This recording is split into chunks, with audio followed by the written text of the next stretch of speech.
Asia cup में पाकिस्तान की नेपाल के खिलाफ इफ्तिताही मैच में शानदार फतह ने जहां बाबर 11 को इस बड़े इवेंट में एक पुरएतमाद आगाज फराहम किया है, वहीं इस जीत ने पाकिस्तान के रवायती हरीफ इंडिया को भी परेशान कर दिया है। न सिर्फ इंडिया के साबिक क्रिकेटर्स बल्कि इंडियन मीडिया भी बाबर आजम की कप्तानी और कौमी टीम की परफॉर्मेंस की तारीफ कर रहे हैं। एशिया कप का एक बड़ा टाकरा 2 सितंबर को श्रीलंका के पालेकेले इंटरनेशनल क्रिकेट स्टेडियम में पाकिस्तान और भारत के दरमियान होगा। ये सिर्फ 2 टीमों का मैच ही नहीं बल्कि हमेशा की तरह 2 मुल्कों और 2 कौमों के गुरूर, आसाब और जज्बात का भी मुकाबला होगा। 35,000 शायकीन की कैपेसिटी, 80 मीटर लंबे और 75 मीटर चौड़े पालेकेले स्टेडियम में होने वाले इस मैच से पाकिस्तानी क्रिकेट के लवर्स को तो बेपनाह उम्मीदें हैं, मगर इस बार भारत कुछ परेशान दिखाई देता है।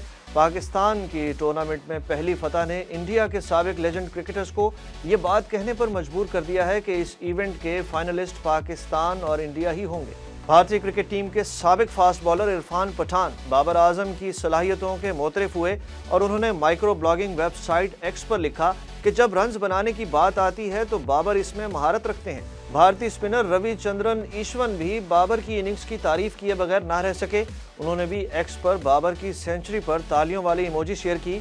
अपने यूट्यूब चैनल पर एशिया कप पर तबसरा करते हुए ईश्वन ने कहा, अगर बाबर और रिजवान ने मिडिल ऑर्डर में बैट्समैन के तौर पर मुसलसल परफॉर्मेंस दी तो पाकिस्तान एशिया कप और वर्ल्ड कप में मुखालिफ टीमों के लिए खतरा बन सकता है। जबकि भारत के लेजेंडरी साबिक स्पिनर अनिल कुंबले और साबिक भारतीय ओपनर वसीम जाफर पहले ही दोनों टीमों के फाइनल में आमने सामने की ख्वाहिश जाहिर कर चुके हैं।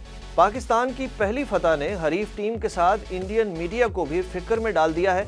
एक तरफ सोशल मीडिया पर इंडियन यूट्यूब चैनल्स शाहीनों को भारतीय टीम के लिए खतरा करार दे रहे हैं, तो दूसरी तरफ भारतीय स्पोर्ट्स तज्जियाकार और मीडिया भी कौमी टीम और खास तौर पर कप्तान बाबर आजम की तारीफ किए बगैर नहीं रह सके। भारत के डिजिटल शो स्पोर्ट्स तक के दौरान भारतीय सहाफी विक्रांत गुप्ता ने कहा, नेपाल के खिलाफ मैच से जो पाकिस्तान टीम और बाबर चाहते थे वो उनको मिल गया।